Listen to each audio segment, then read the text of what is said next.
Information ఇవ్వాలి కదా. నాకు ఇంటిమేషన్ లేకపోయినట్టయితే చెరువు నాకు ఇంటిమేషన్ లేకపోయినా కూడా ఊరుకునేది.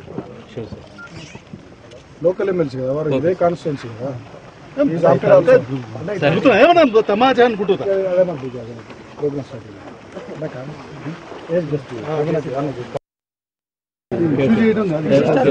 మీకు.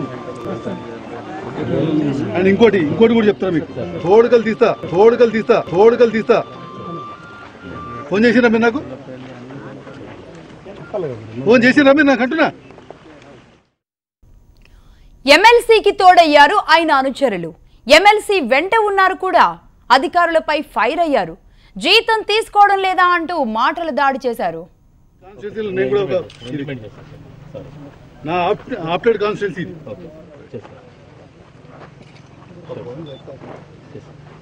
ఇన్ఫర్మేషన్ ఇవ్వాలి కదా. నాకు ఇంటిమేషన్ లేకపోయినట్టయితే చెరువు నాకు ఇంటిమేషన్ లేకపోయినా కూడా ఊరుకునేది. లోకల్ ఎమ్మెల్సీ కదా వారు, ఇదే కాన్స్టిట్యున్సీ కదా.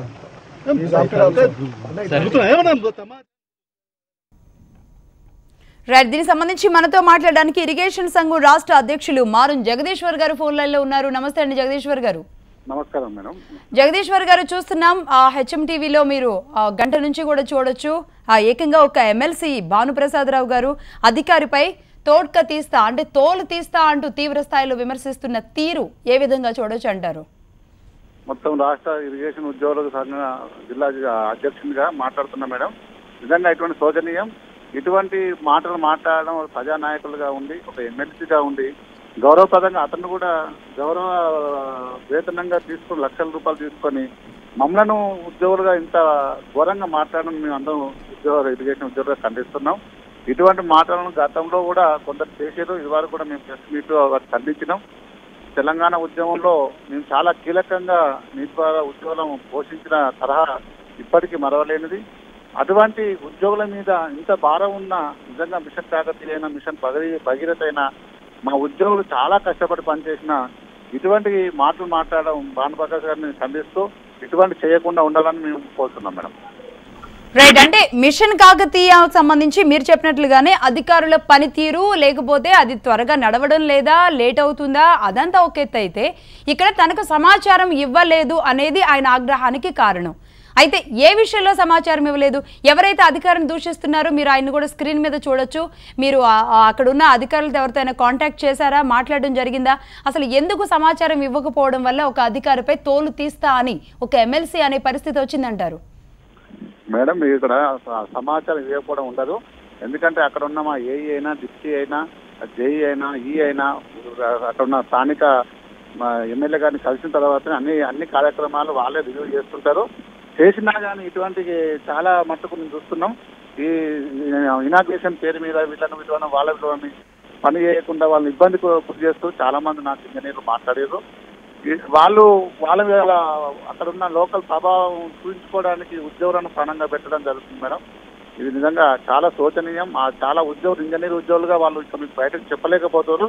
ఎందుకంటే ఉద్యోగ సంఘ నాయకులుగా మేము మాట్లాడుతున్నాం, కానీ వాళ్ళ బాధలు ఇంకా అన్నతో మేము కూడా మన హరీష్ రావు గారి దృష్టికి కూడా తీసుకుపోతామని అనుకుంటాం మేడం. అయితే ఇది ఇప్పుడే కాదండి, గతంలో కూడా టీఆర్ఎస్ ఎమ్మెల్యేలు, ఎంపీలు కొన్ని సందర్భాల్లో పిలవలేదని, వాళ్ళకి ఆ ఇన్విటేషన్ అందలేదని, వాళ్ళకి చేరలేదని రకరకాల కారణాలతో ఏదో విషయం మీద అధికారుల మీద ఫైర్ అవడం, డైరెక్ట్ గా కలెక్టర్తో కూడా ఫైర్ అయిన మీరు అప్పట్లో కూడా హెచ్ఎంటీవీలో చూసి ఉండొచ్చు.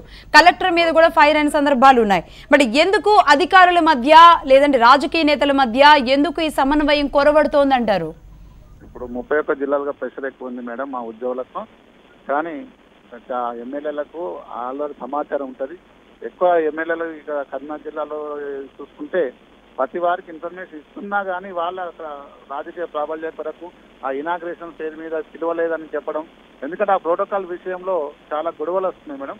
ఆ ప్రోటోకాల్ డిపార్ట్మెంట్ వేరే ఉంటుంది, కానీ ఇది వాళ్ళకు అక్కడ సరైన స్థానం లేదని అక్కడ ఉన్న ఎమ్మెల్యే గారైనా, ఎమ్మెల్సీ గారైనా వాళ్ళ మధ్యన సయోధ్య లేకుండా మా అధికారులను దూషించడం అనేది నిజంగా మనం ఖండిస్తున్నాం. ప్రతిదీ సమాచారం వాళ్ళకు ఉంటుంది, ప్రతి రివ్యూ చేస్తున్నాం. మా హరీష్ రావు గారు కూడా, మా ముఖ్యమంత్రి, మన మంత్రి గారు కూడా, మన నీటిపారుదల శాఖ మంత్రి గారు కూడా ఎప్పుడు రివ్యూ చేస్తూనే ఉంటాడు. ప్రతిదీ వాళ్ళకి వాట్సాప్లో ఇన్ఫర్మేషన్ ఉంటుంది మేడం. అది ఉండదు అనేది తప్పు మేడం. రైట్. అంటే దీని మీద మరి మీరు అధికారుల తరపున ఏం చేయాలనుకుంటున్నారు, ఎవరితో మాట్లాడాలనుకుంటున్నారు? మరి ఇలాంటివి తరచూ జరుగుతూ ఉంటే మరి అధికారుల పరిస్థితి ఏంటి, ఎలాంటి స్టెప్ తీసుకోబోతున్నారు? ఈ మధ్యనే మా ఉద్యోగులందరినీ నేను irrigation NGO state president madam అందరు ఉద్యోగులు నీటిపారుదల శాఖ ఉద్యోగులకు మీటింగ్ పెట్టుకొని ఇటువంటి క్రమంలో మనం ఎట్లా చేయాలి, ఏం కార్యక్రమం తీసుకోవాలని మేము ముఖ్యమంత్రి గారి దృష్టి కూడా నీటిపారుదల శాఖ మంత్రి దృష్టి కూడా తీసుకెళ్లాలనుకుంటున్నాం. గతంలో కరీంనగర్ జిల్లాలో కూడా మా ఎన్జిఓల మీద కూడా చాలా మంది ఎమ్మెల్యేలైనా కొంచెం ప్రజానాయకులైనా ఎమ్మెల్యేలైనా చాలా దురుసుగా ప్రవర్తించడం మా మంత్రి గారితో కూడా రాజేంద్ర గారితో మాట్లాడినాం. ఇటువంటి చేస్తే కూడా మేము కూడా మా కార్యాచరణ వేరుంటాయి. ఎందుకంటే పెళ్లి ప్రభుత్వం అని ఇప్పుడు మేము సహనం పాటిస్తున్నాం. చాలా 31 జిల్లాలుగా అయినప్పుడు మా ఉద్యోగుల మీద కూడా ప్రెషర్ ఎక్కువైతుంది. ఆ ప్రెషర్ని తట్టుకోలేక చాలా మంది లీవ్లలో పోతున్నారు. అటువంటిది ఉండొద్దని నేను కోరుతున్నా మేడం. రైట్ అండి, థ్యాంక్ యూ వెరీ మచ్ అండి జగదీశ్వర్ గారు ఫోన్ లైన్లోకి వచ్చినందుకు.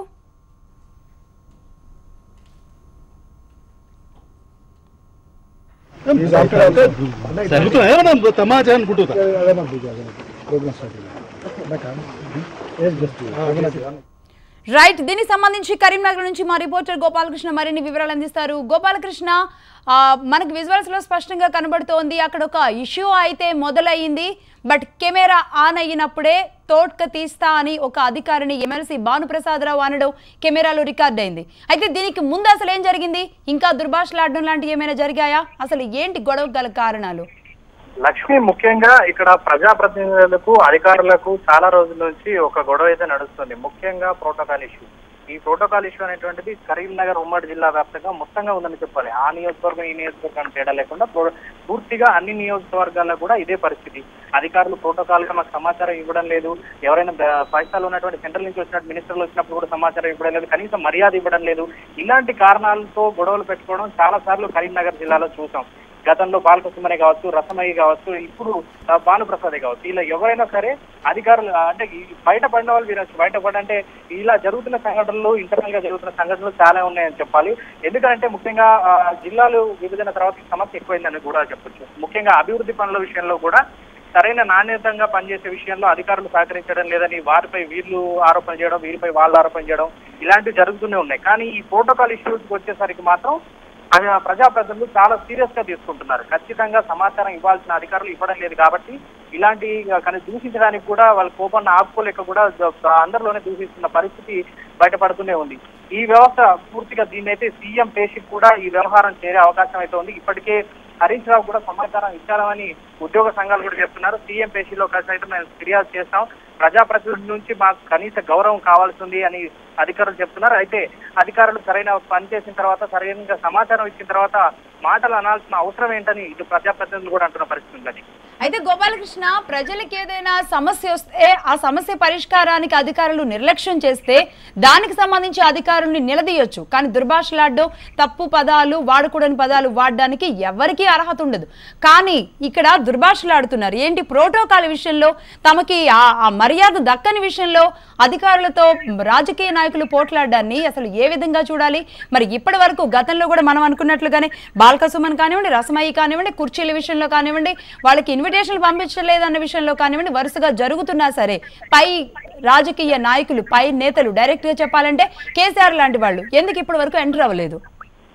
ముఖ్యంగా ఇక్కడ ఈ విషయాలకు వస్తే రాజకీయ కోణం కూడా తీసుకోవాల్సి ఉంటుంది లక్ష్మి. ఎందుకంటే రాజకీయ కోణంలోనూ వీళ్ళని ఎవరిని కూడా పైకి అనాల్సిన, లేదంటే వీళ్ళకి చర్యలు తీసుకోవాల్సినటువంటి అవసరం అయితే ఉండకపోవచ్చు అని వాళ్ళు ఆలోచిస్తున్నారు. ముఖ్యంగా అంటే అధికారుల ఇష్యూస్ వస్తే అధికారులు మాత్రం ఈ విషయంలో ఇంతకు ముందు ఒకసారి మంచని ఎమ్మెల్యే పుట్టమదిపై కూడా ఉద్యమాన్నే ప్రకటించిన రోజులు ఉన్నాయి. ఎందుకంటే మమ్మల్ని సరిగా మాట్లాడలేదు, ఇష్టానుసారం మాట్లాడడానికి మీడియా ముందుకు వచ్చి తమ కోపాన్ని, తమ ఆగ్రహాన్ని కూడా వెలుబుచ్చారు. ఇలాంటి సంఘటనలు వరుస పెట్టి జిల్లాలో జరుగుతూనే ఉన్నాయి. కానీ ఇంతవరకు ప్రభుత్వం ఉన్నత స్థాయిలో, పార్టీ ఉన్నత స్థాయిలో ఉన్న వాళ్ళు కనీస స్పందన లేదు. కనీసం ఇప్పటికైనా స్పందిస్తే ఇద్దరు సంయమనంతో వెళ్ళి ఇద్దరు కలిసికట్టుగా పనిచేస్తేనే ముఖ్యంగా అభివృద్ధి పనులన్నీ కొనసాగుతుంటాయి. అట్లాంటి ఈ గొడవలతో చాలా చోట్ల కుంటుపడిన వ్యవహారాలు ఉన్నాయి. ముఖ్యంగా కొండగట్టు ప్రాంతాన్ని తీసుకుంటే అక్కడ కూడా అధికారులకు, ప్రజలకు సరైన సంబంధాలు లేక, సరైన సమయంలో లేక అభివృద్ధి కూడా కుంటుపడిన పరిస్థితి. ఇలాంటి ఉదాహరణలు జిల్లాలో చాలా ఉన్నాయని చెప్పొచ్చు. రోడ్ల విషయాల దగ్గరకు వస్తే పెద్ద పెద్ద అభివృద్ధి పనుల వరకు కూడా అధికారులకు, ప్రజాప్రతినిధులకు మధ్య సరైన సంబంధాలు లేకపోవడం వల్ల ఎక్కడికక్కడ నిలిచిపోయిన అంశాలు మాత్రం వాస్తవం చెప్పాలి లక్ష్మి. అయితే ఇక భానుప్రసాద్ రావు విషయానికి వస్తే బేసిక్ గా మనం చూస్తూనే ఉన్నాం, మరి ఇన్ని రోజుల నుంచి ఎమ్మెల్సీ అయిన తర్వాత కూడా బట్ కూల్ గా ఉండే మనిషి, అలాంటి వ్యక్తి సీరియస్ అయ్యారంటే ఆయనకు అక్కడ ఏమైనా అగౌరవం జరుగుతోందా? ముఖ్యంగా వీళ్ళు అంటే ఫీల్ అవుతున్నదల్లా ఒకే విషయానికి ప్రోటోకాల్ అంశం. ప్రోటోకాల్ గా ఎవరికి సమాచారం అందించాలో వాళ్ళకి అందించడం లేనటువంటిది ప్రజాప్రతినిధులు చెప్తున్న అంశం. ఖచ్చితంగా మాకు సమాచారం రావాలి ఏ కార్యక్రమం లేదు. సపోజ్ ఇప్పుడు వీళ్ళు తీసుకున్న కార్యక్రమానికి చూస్తే మిషన్ కాకతీయకు సంబంధించి చెరువుల పర్యవేక్షణ కావచ్చు, లేదంటే మిషన్ కాకతీయ పరిధిలో ఇప్పుడు దాన్ని చెరువును పూడికతీత పనులు శంకుస్థాపన చేసే విషయాలే కావచ్చు, లేదంటే ఆ శంకుస్థాపన దానిపైన వీళ్ళ పేర్లు కొట్టించడమే కావచ్చు, ఇలాంటి అంశాలపైన చాలా సీరియస్ గానే ఉంటుంది. ఈ ప్రోటోకాల్ ఇష్యూ అనేటువంటిది చాలా పెద్ద ఎత్తున వీళ్ళు అంశాన్ని తీసుకుంటారు. ఎక్కడ కూడా పేరు కనీసం కింది మీద అయినా కూడా వీళ్ళు ఆ అంశాన్ని తీవ్రంగా పరిగణిస్తూ ఉంటారు. ఇటీవల చొప్పదట్లో కూడా ఇలాంటి ఘటనే జరిగింది. అంటే ప్రజాప్రతినిధుల పేరు సరిగా లేకపోవడం కావచ్చు, లేదంటే ప్రోటోకాల్ ప్రకారం మీద ఉండాల్సిన పేరు కింద ఉండడం కావచ్చు, ఇలాంటి అంశాల్లో కూడా సీరియస్ గా తీసుకొని అధికారుల పైన దూర్భాషలాడడం సర్వసాధారణంగా మారిపోయిందని చెప్పవచ్చు. అయితే వీటిని చేసేందుకు వేరే శాఖ ఉంటుంది కాబట్టి వాళ్ళు చూసుకుంటారు, మాకు సంబంధం లేదని అధికారులు పక్కకు చేస్తున్నారు. దీంట్లో మొత్తంగా అధికారులు అనేటువంటి వ్యవహారం చాలా పెద్ద సంస్థ కాబట్టి, అంటే ఒకరు చేసే పని ఒకరు చేయరు కాబట్టి ఇక్కడ ఇబ్బందులు తెలుస్తున్నాయి. ఎవరైతే అఫీషియల్స్ పైన అధికారులు ఉంటారో వాళ్లకు ఇలాంటి దుర్భాషలు పడేటువంటి పరిస్థితి ఏర్పడుతుందని చెప్పొచ్చు. ఏమైనా ఇలాంటి ఘటనలు జరగకుండా ఉండాలంటే ముఖ్యంగా పై అధికారులు కానీ లేదంటే ప్రభుత్వంలో ఉన్న పెద్దలు కానీ స్పందించి ఇద్దరి మధ్య ఒక సమన్వయం ఏర్పాటు చేసే అవకాశం చేస్తే తప్ప ఇలాంటి ఘటనలు జరగకుండా ఉండే అవకాశం ఉంటుంది. వీటి వల్ల అభివృద్ధి పనులు చాలా వరకు కుంటుపడే అవకాశం కూడా ఉంటుంది. కాబట్టి సీరియస్ గా పరిగణించి గవర్నమెంట్ నుంచి కూడా ఒక సమన్వయం ఏర్పాటు చేసే అంశం మాత్రం చూడాల్సిన అవసరం లేదు. అయితే ఒకవైపు ఎమ్మెల్సీ వార్నింగ్ ఇవ్వడం, ఆ వార్నింగ్ కి ఎమ్మెల్సీ అనుచరులు సపోర్ట్ చేయడం, ఒక్క అధికారి మధ్యలో బలవుతున్నట్లుగా చాలా సంయమనంగా ఆయన తల ఊపడం చూస్తుంటే అధికారుల పరిస్థితి ఏంటి ఇలా ఉంది అనే ప్రశ్న కూడా తలెత్తుతోంది. ఏదేమైనా ఆ తర్వాత అధికారితో మాట్లాడడం జరిగిందా, ఎక్కడ పొరపాటు జరిగింది ఏంటి ఆయన వివరించడం జరిగిందా, అసలు ఆయన ఫీలింగ్ ఏంటి ఆ తర్వాత? ముఖ్యంగా లక్ష్మి, ఈ ఇష్యూ తర్వాత అధికారి బయటికి మాట్లాడడానికి కూడా చాలా భయపడుతున్నాడని చెప్పొచ్చు. ఎందుకంటే ఉద్యోగ సంఘాల నేతలతో కూడా భయపడేందుకు ఇబ్బంది పడుతున్నారని స్వయంగా ఉద్యోగ సంఘాల రాష్ట్ర అధ్యక్షుడు, ఇంజనీరింగ్ ఉద్యోగుల రాష్ట్ర అధ్యక్షుడే మనకు చెప్పిన పరిస్థితి. అంటే బయటికి ఎక్కడ చెప్పుకోలేని పరిస్థితి, ఎక్కడైనా అవమానంగా ఫీల్ అవుతున్నారు కాబట్టి ఎక్కడ మాట్లాడలేము, ఎవరితో చెప్పలేమంటూ ప్రస్తుతం కూడా ఆయన స్పందన ఏంటి తెలుసుకునేందుకు, అసలు విషయం ఏం జరిగిందనే విషయాన్ని తెలుసుకునేందుకు కూడా అతని ఫోన్ కి ట్రై చేశాం. కానీ అతను ఫోన్ కలవడం లేదు. వాళ్ళ మిత్రుల ద్వారా ట్రై చేసినా కూడా నేను మాట్లాడడానికి ఇష్టపడట్లేదని కూడా ఆయన చెప్తున్న పరిస్థితి. అంటే బయటికి మాట్లాడడానికి ఈ విషయం ఏం జరిగిందని చెప్పేందుకు కూడా కాస్త భయంతో భయపడుతున్నారు. మళ్ళీ దీన్ని అవమానంగా కూడా ఫీల్ అవుతుండడంతో వాళ్ళు బయటికి రాలేని పరిస్థితి. ఉద్యోగ సంఘాల నేతలు మాత్రం బయటకు వచ్చి ఈ విషయం పైన ప్రభుత్వ పెద్దలకు ఖచ్చితంగా ఈ విషయాన్ని చేరవేస్తాం, మా ఉద్యోగ సంఘాలపై కనీస మర్యాద కావాలి అని వాళ్ళు కోరుకుంటున్నారు. రైట్ గోపాలకృష్ణ, అప్డేట్స్ కోసం మళ్ళీ కాంటాక్ట్ చేస్తాం మిమ్మల్ని. మీకు అండ్ ఇంకోటి కూడా చెప్తాను మీకు, తోడుకలు తీస్తా. ఫోన్ చేసిరా మీరు నాకు? ఫోన్ చేసిరా మీరు నాకు అంటున్నా?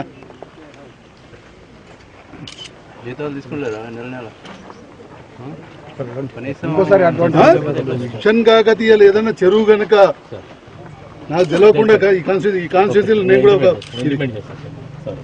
నా ఆప్టెడ్ కాన్స్టిట్యున్సీ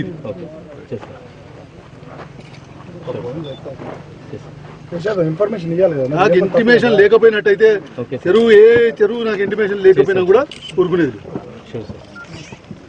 లోకల్ ఎమ్మెల్సీ కదా వారు, ఇదే కాన్స్టిట్యున్సీ కదా. ఏమన్నా తమాచా అనుకుంటున్నా.